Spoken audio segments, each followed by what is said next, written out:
Welcome to the Other Discovery Show, the podcast that's about all of the other things that we've discovered throughout the week.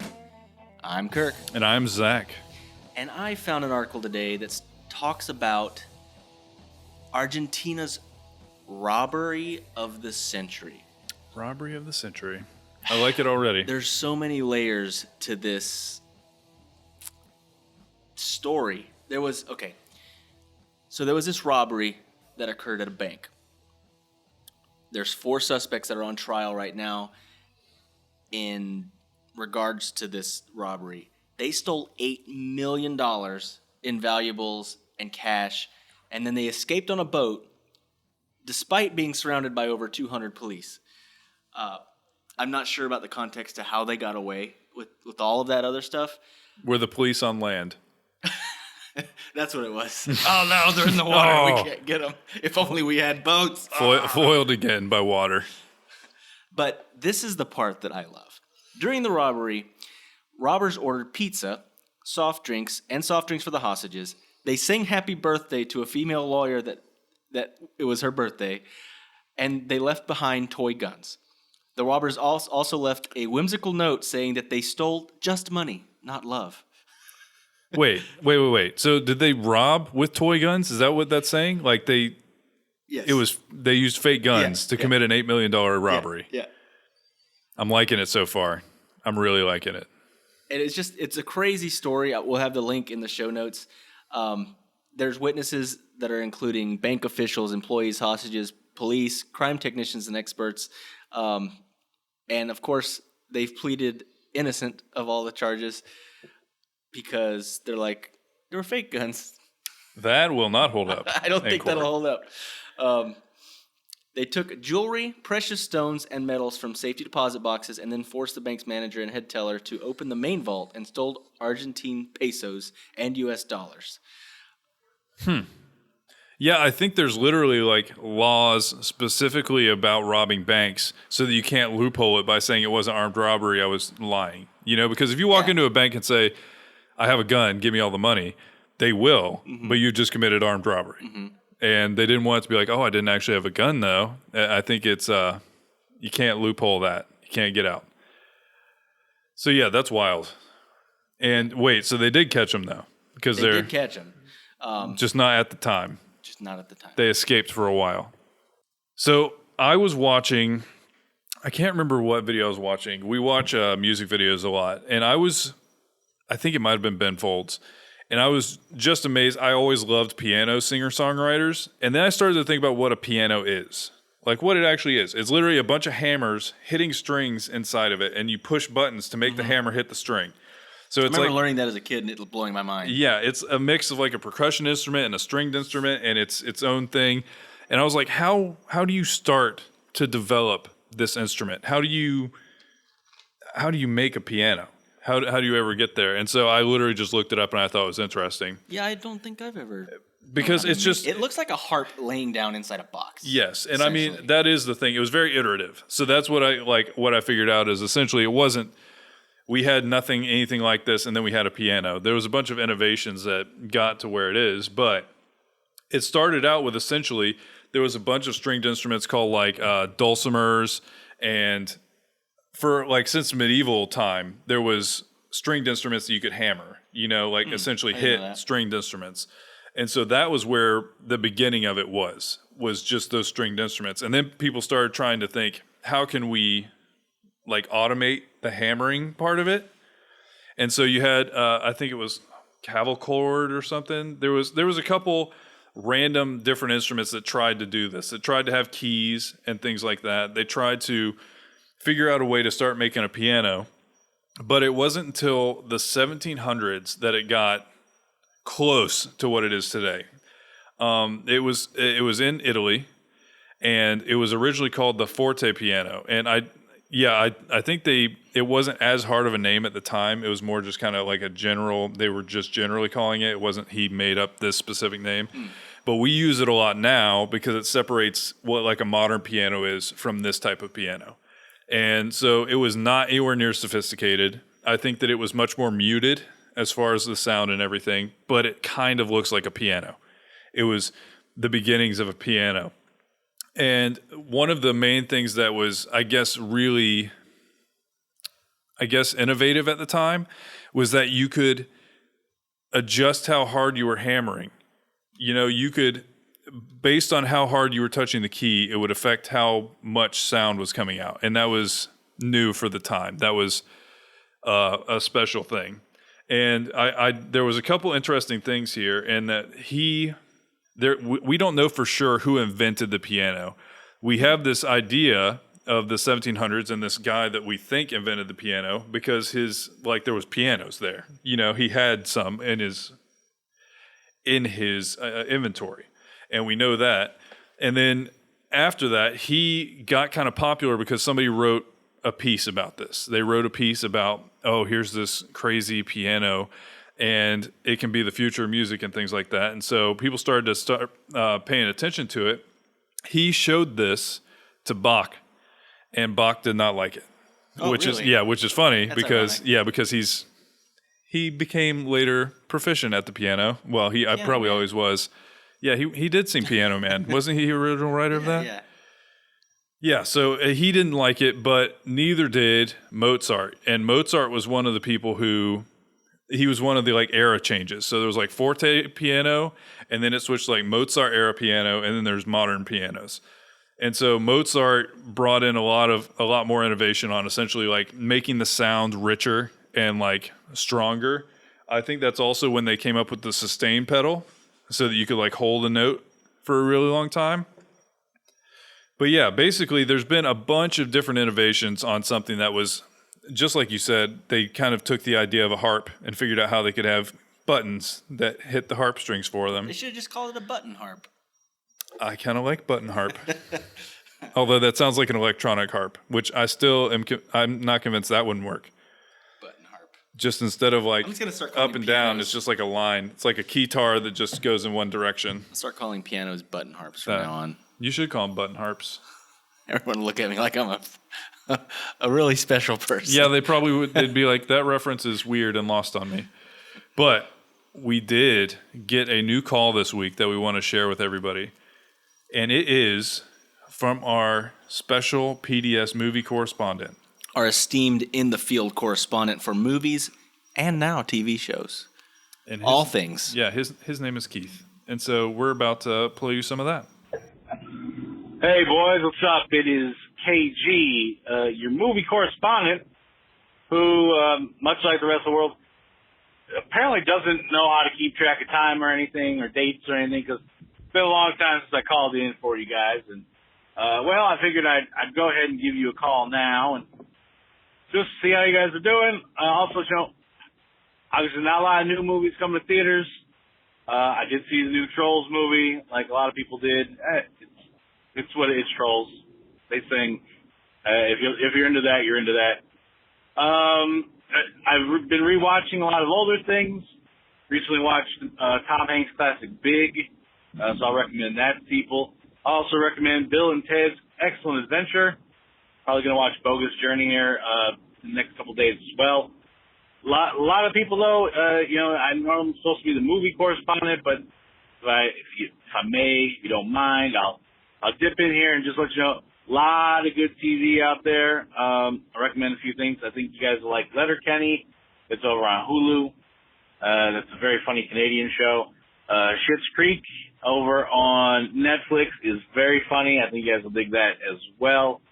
If you're looking for something on the more serious side and maybe finding people that are just maybe the worst of people and make you think that the rest of the world actually isn't as horrible as it is. You can watch Succession on HBO, where there's not a single likable character, but you're still going to watch just to see what happens to these jackalopes. That's the term I'll use. You guys are a clean show.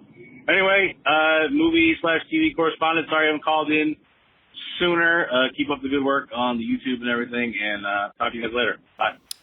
Yeah, thanks so much, Keith. Keith, my man. So many things there. Yes, Big is an amazing movie. Bill and Ted, also amazing. I've never watched Bill and Ted. It's good. It's goofy, but it's good. It's one of those. You know what I've been watching with my daughter? It's another classic like that. Is we've been going through the Back to the Future. And the first two are really good. Yep. I remember the third one being iffy. I don't. Yeah. We just started it again, but we'll see. We just started it, so I haven't seen the third one in a really long time. I can't remember how different it was. The first one's amazing, though. It's so good. I can watch it whenever. They have such a, both the first one and the second one have such a cliffhanger ending. You're like, dang it, now I got to watch the next one. Yeah, no, they're good movies. He mentioned Letterkenny. I have not seen that show, but I've definitely heard about it a lot. I haven't seen it either, but I have heard that it's really funny, and I've heard a lot of references from it. I've seen a lot of references from it. Twiggly saying Mrs. Doubtfire and Ace Ventura are some of her favorites. Both those are very good. Both classics. I do feel like I could go down a what would you call it? I guess like a 90s classic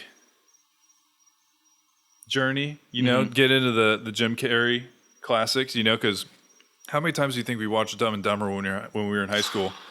So many times. A lot of times. But yeah, there's a lot of goofy stuff. And yeah, Mrs. Doubtfire was amazing too. And he mentioned Trolls 2. We started watching that as with the family, whatever. Mm-hmm. We couldn't even get through it. It was the first 10 minutes was just one long song. And I'm not exaggerating that it was almost 10 minutes of no plot, just singing. I'm like, where's the freaking movie? This is just a giant. That's the secret. That is the movie. I couldn't do it. I couldn't do it. Maybe it gets better. Maybe it's amazing. I don't know. We didn't give it the time of the day. So maybe we'll go back to it one day. Is that the one that has the McElroys in it? Yes. And you couldn't even get to the McElroys? I couldn't. I think it's somewhere near the end, and they have I think it is a line. A half a line? Yeah. Each. It's not it's not anything. I think they're a talking building or something from what I hear. That sounds about right. But yeah, thanks for calling in, Keith. We really appreciate it. And yeah, it's always good to hear about a bunch of random stuff you can watch when we all have more free time to watch random stuff. So Vlado, being much smarter than I am, his sounds smarter than button harp. He has key harp. That sounds better. Ooh, yeah, that adds the classy edge to it. That's the button harp will be the keyboard, and the key harp will be. Or it can be like the piano. The colloquial Southern version is the button fiddle, and you just go reel off the rails with it. The button fiddle.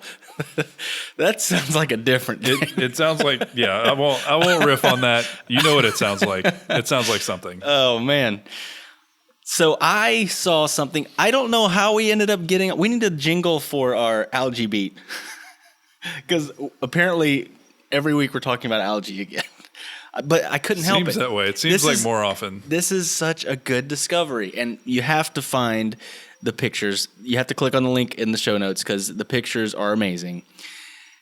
This is from Atlas Obscura. Hey, stop stealing my source. I did steal your source. This is about dazzling luminescence in the waves of California, and these pictures are stunning because we've been in bioluminescent algae, and it's awesome. It's really cool. It was a serious experience. Yeah. So we've talked about this in the Wayback Machine, a long time ago when we first started the show. Me and Zach went to high school together, and we went on a senior trip to Jamaica, and there's a pond out there that has bioluminescent algae, and we got to swim in it at night, and it was crazy. It's pretty mind-blowing. It was pretty mind-blowing. But apparently in California right now, they're having one of the biggest blooms of this bioluminescent algae they've ever had. Oh, okay. And so people are going out late at night or early in the morning and surfing and stuff. Ooh, that sounds tight. I know. I'm waiting for those GoPro videos to come out. They're going to be good. Mother Nature has provided a radical gift to nighttime beachgoers in Southern California in the form of bioluminescent waves that crash and froth with an otherworldly light. The event occurs every few years along the coast of Southern California, though locals say this year's sea sparkle is especially vibrant, possibly related to historic rains that soaked the region and generated algae bloom. And they talk a lot in this article about, they call it red tide, but red tide here is a bad thing. You know what I'm starting to figure out? I think they're just calling algae blooms on the coast red tide. Really? Because that's what I was wondering. Because here, that's always bad. It wasn't red algae, I don't think, that like caused red tide. You see what I mean? It was like the blue-green, like cyanobacteria. We know too much about algae. We're not going to go there. But I think the red tide has become like a catch-all term for an algae bloom on like the coast. But they've got really cool pictures. They've got, and they were talking about how like you can see like fish in the water. You can see like dolphins. Oh, swimming. Because they're glow in the dark. Yeah. Wherever they're at, you can see them because it's just so cool. I love bioluminescent algae. Yeah, it's pretty awesome. We would tell you our genius invention we're going to try and make, but we don't want to put that out there in the world because we're going to make it. Yeah, so I there's some quotes in here. So people going out there surfing. My favorite part was paddling out. It was almost like there was a glow stick around your hand, he describes. My board left a bioluminescent wake.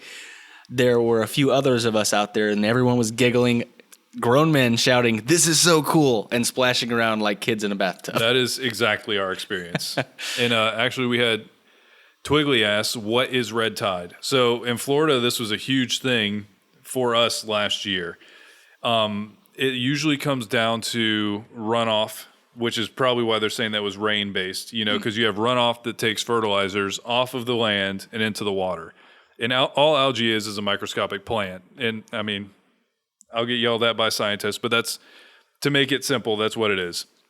And so once it has all of those things, all those nutrients that were on the grass, and they get a bunch of it in the water, they explode in population. Mm-hmm.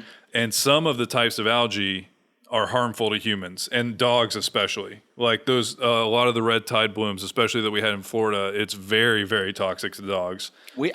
We've gone to the beach during a very heavy red tide bloom. First of all, it kills fish pretty bad. So you'll see dead fish all along the shore, which is gross and it stinks and it's no good, no bueno. But also, it puts out something that makes your eyes burn and your nose hurt. No, it causes asthma. The one in South Florida, I think, was causing really bad asthma attacks. So, yeah, if you have the wrong kind of algae bloom like that, and literally we saw video and pictures of, you can see some of these algae blooms from satellites. They're so large that you can see it from there. And so if they're putting out harmful toxins of any kind, it's at a very high scale and it can cause real problems. So this sounds like the best algae bloom I've ever heard of. Yeah.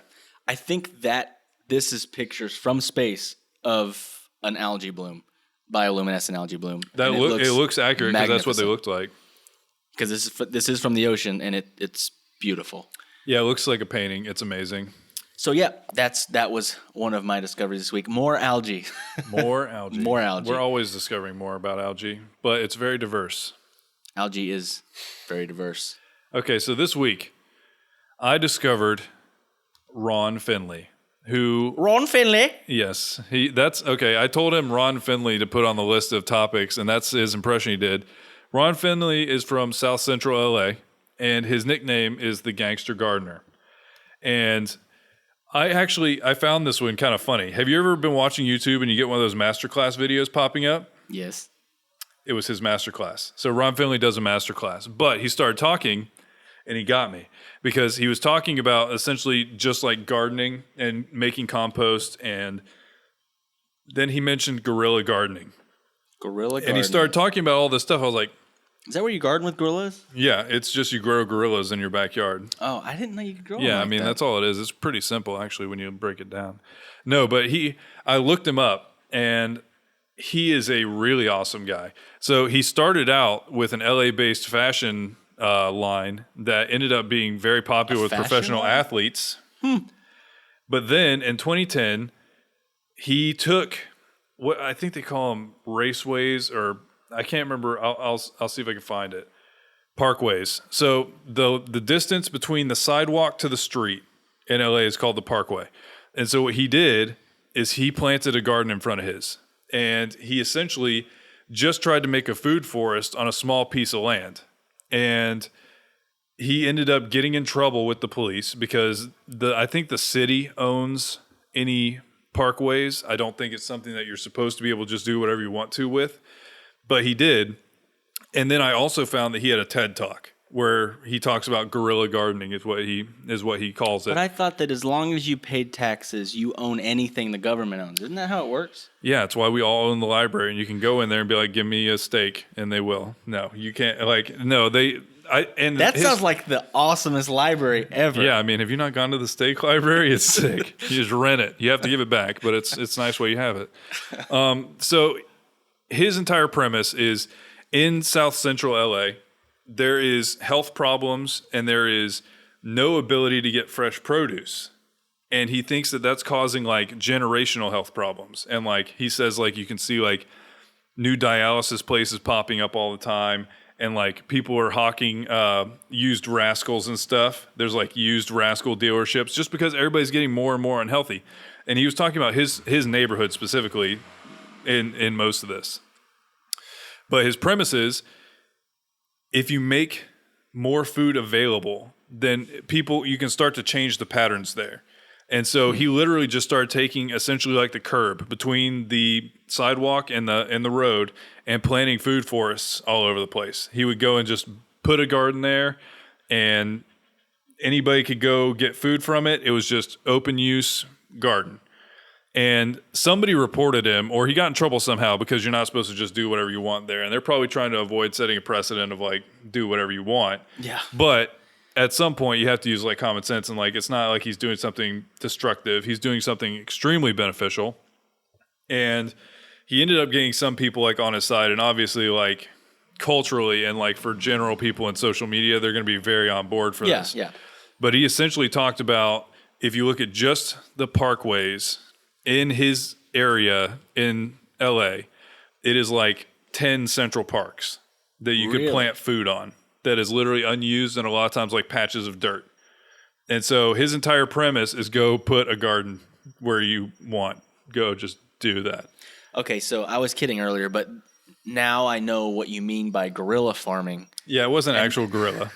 That's actually really cool. It's like, dude, this is, I don't know, it's like, he's like the plant Banksy. Yeah, no, that's what I'm saying. He's an awesome person. Like, so, okay. What's his signature? Is it like what do you mean? Like he'll have a bunch of cucumbers and just one eggplant plant. That's his thing. You gotta, he'll plant a bunch of, then there's one eggplant plant. And that's I haven't heard signature. That, but it could be his signature. So that's how you know it's him. Oh, you're saying like he was Banksy. Yeah, so he has his a signature. Okay. No, he's not. You know who he is. Like you can look him up. You got to be more. You got to be more secret? Mm-hmm. Okay. Mm-hmm. Yeah, you got to just be like Johnny Appleseed, but without knowing who his name is. Johnny Nobody Seed. But he's basically just a really cool guy that he has the premise of essentially, basically, I'm going to link this TED Talk in the show notes because it's awesome hearing him kind of talk about this stuff. And I also love because if he was on the D&D kind of chart, I would say this is chaotic good. Yeah, because he's not really playing every rule straight because he's doing but he's a good guy. And so he's really interesting, and I suggest everybody check him out. And yeah, this all came from a masterclass ad. So I was like, I'll take it. That's good. What are you learning from his masterclass? Does it say? Gardening. Okay. Makes sense. I didn't get to show you my garden when you got here. Nope.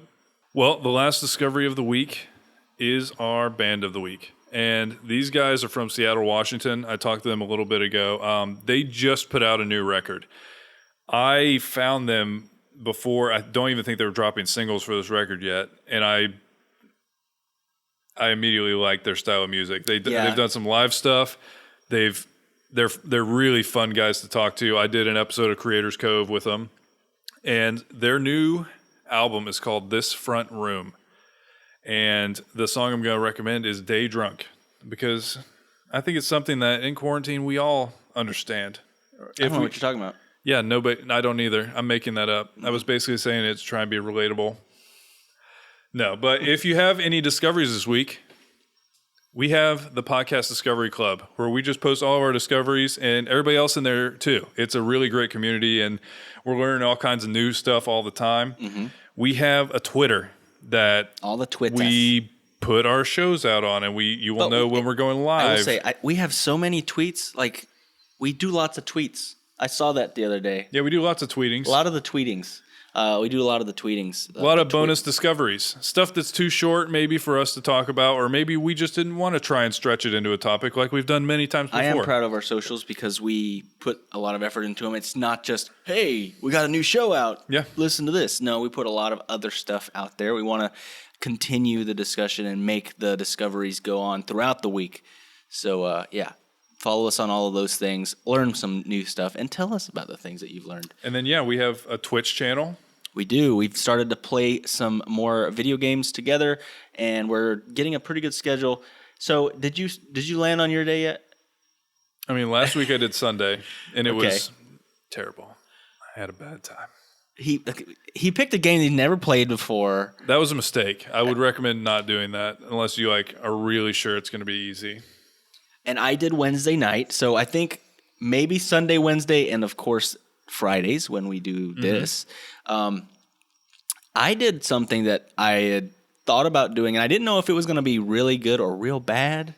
There was a fine line as to how it was going to turn out, but instead of playing music, I listened to an old episode, the oldest episode that we have on Spotify of the Podcast Discovery Show, and did some commentary on it. Mainly because I forgot what we talked about by then, because this was in early 2017, probably recorded in late 2016.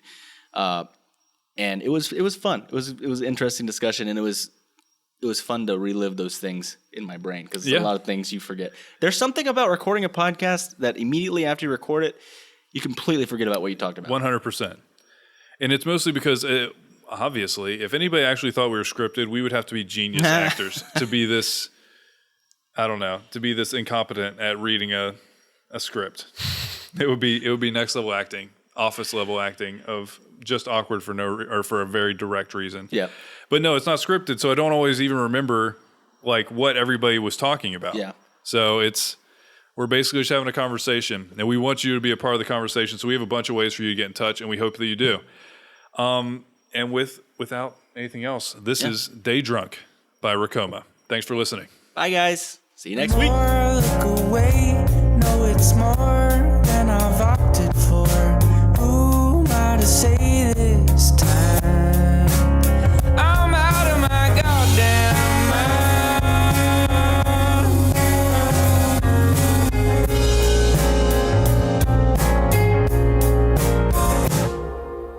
Where's our today? I've been taking shit for granted again. I'm not the same this time. I'm losing my goddamn mind.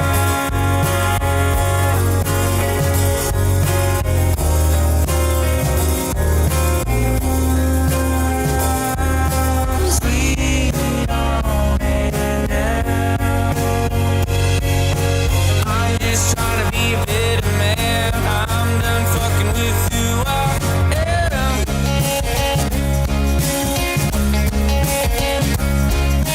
Out here trying to make some big plans. I'm out here, well, here I am.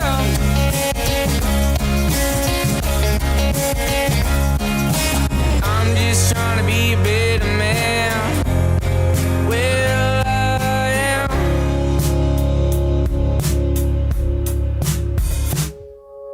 What's this again?